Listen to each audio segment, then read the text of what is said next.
জিবরাইল আমিন নবীজির দরবারে আসছে। হুজুর আপনি কেমন আছেন? আল্লাহ জানতে চেয়েছে, যদিও আল্লাহ সবকিছু ভালো জানেন, তারপরও আপনি নবীর খোঁজ নেওয়ার জন্য আল্লাহ আমাকে পাঠাইছে। জিবরাইল জীবনের শেষ বারবার আসতেছে। জিবরাইলকে নবীজি বললেন, জিবরাইল আমার কাছে অসুস্থতা লাগে, খারাপ খারাপ লাগে, শরীর ভালো লাগে না। জিবরাইল আমিন চলে গেলেন। পরের দিন আবার আসছে। হুজুর আল্লাহ জানেন, তারপরেও খোঁজ নিতে পাঠাইছে, কেমন আছেন গো নবীজি? নবী বললেন, জিবরাইল আমি অসুস্থ। আবার চলে গেলেন জিবরাইল। পরের দিন আবার আসছে। আবার এসে খোঁজ নিয়ে বললেন, হুজুর আপনি কেমন আছেন? নবীজি বললেন, জিবরাইল অসুস্থ আমি। জিবরাইল আবার চলে গেলেন। চতুর্থ দিনের মাথায় জিবরাইল আসছে। একা আসে নাই রে, মালাকুল মউতকে সঙ্গে করে নিয়ে আসছে। আহা, আমাদের কাছে মালাকুল মউত আসবে, জিজ্ঞাসা করে আসবে না, কিন্তু নবীর দরবারে মালাকুল মউত আসছে। এসে নবীজিকে সালাম দিলেন। হুজুর অনুমতি দিলে ভিতরে আসবো। নবীজি অনুমতি দিলেন। আল্লাহ জিবরাইল এবং মালাকুল মউত দুইজন নবীজির ঘর মোবারকে তশরিফ রাখলেন। পৃথিবীর একটাই ঘর, যে ঘরে ঢোকার আগে জিবরাইল আজরাইল অনুমতি চায়, তিনি রাহমাতুল লিল আলামিনের ঘর। জোরে জোরে বলা যাবে আল্লাহু আকবার। এই সুপ্রিম পাওয়ার আর কারো নসিবে হবে না, আল্লাহ আমার নবীকে দিয়েছিলেন।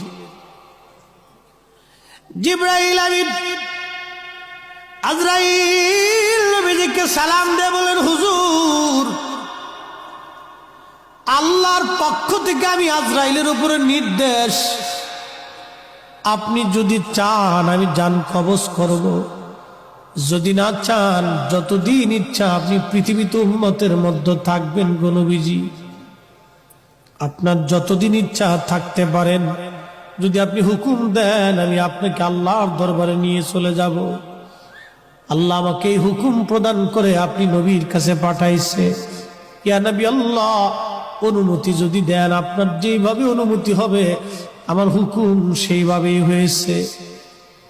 হুজুর পৃথিবীতে এইভাবে কারো, আপনি নবীর আগে কারো অনুমতি হয় নাই, আপনি নবীর পরে এইভাবে কাউকে বলাও হবে না।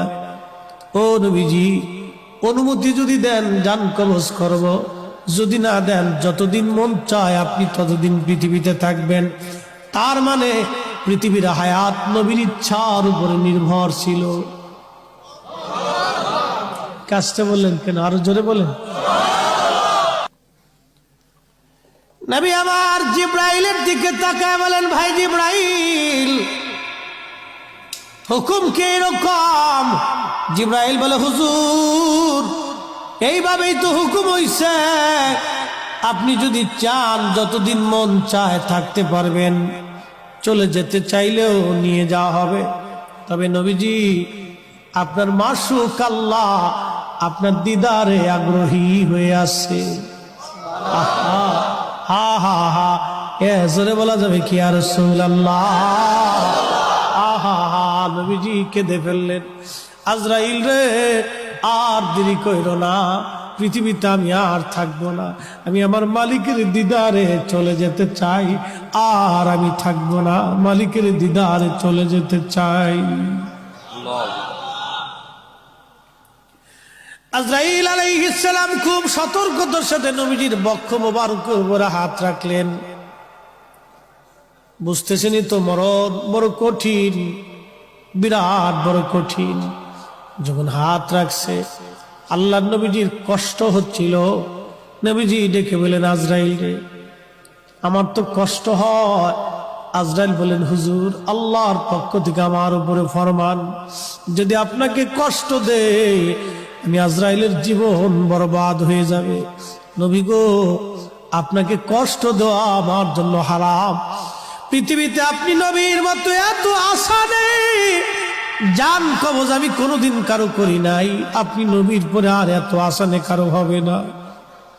নবী গো আল্লাহর ফরমান, সর্বোচ্চ সতর্কতায় আপনার জান কবজ করতেছি। হুজুর একটু ধৈর্যই তো ধরতেই হবে, কষ্ট হবে। নবীজি বললেন, আজরাইল রে, জান কবজ এত কঠিন, একটা অনুরোধ করি আজরাইল। বলেন, ইয়া নবী আল্লাহ, আমার উম্মত তো বড় গুনাহগার, আমার উম্মতের জান কবজের সময় আজরাইল আমার উম্মত রে তুমি কষ্ট দিও না। আরে উম্মতের দরদি নবী এই সময় আমাদেরকে ভুলে যান নাই। আমরা উম্মত হয়ে নবী ভুলে গেছি, আমরা উম্মত হয়ে নবী ভুলে গেছি, উম্মত হয়ে নবী ভুলে গেছি। এই সময় নবী আমাদেরকে ভুলে নাই, আমরা উম্মত হয়ে নবী ভুলছি। হায়রে কপাল পোড়া, উম্মত হয়ে নবী ভুলছি। বদনসিব, আমাদের বদনসিব, কপাল বড়ই মন্দ। কি হবে রে আমাদের এই কঠিন মেহশরে, কি হবে রে আমাদের কবরের জিন্দেগিতে, কি হবে রে কঠিন মৌতে। উপায় কি, উপায় কি, আমাদের উপায় কি? নবী ভুলে গেছি। আল্লাহর নবী কেঁদে ফেললেন, আজরাইল আমার উম্মতের জান কবজের সময় তুমি আমার উম্মতকে কষ্ট দিও না। আজরাইল বলেন, ইয়া নবী আল্লাহ, নবী গো, আপনার উম্মতের জন্য একটা সুসংবাদ আছে। যদি আপনার উম্মত নেককার হয়, আপনার উম্মত যদি আমলে সালেহ করে, ভালো আমল করে, হুজুর একটা মার কোলের মধ্যে বাচ্চা যেইভাবে দুগ্ধ পান করতে করতে ঘুমায়া ঘুমায়া পড়ে, একটা মায়ের কোলের মধ্যে একটা বাচ্চা দুগ্ধ পান করতে করতে যেইভাবে ঘুমায় পড়ে, নবী গো, আপনার উম্মত নেককার হলে তার মরণটা এরকম হবে, মায়ের কোলের মধ্যে ঘুমাইবে, টের পাইবে না। আহা, চিৎকার মেরে বলা যাবে কে মারহাবা।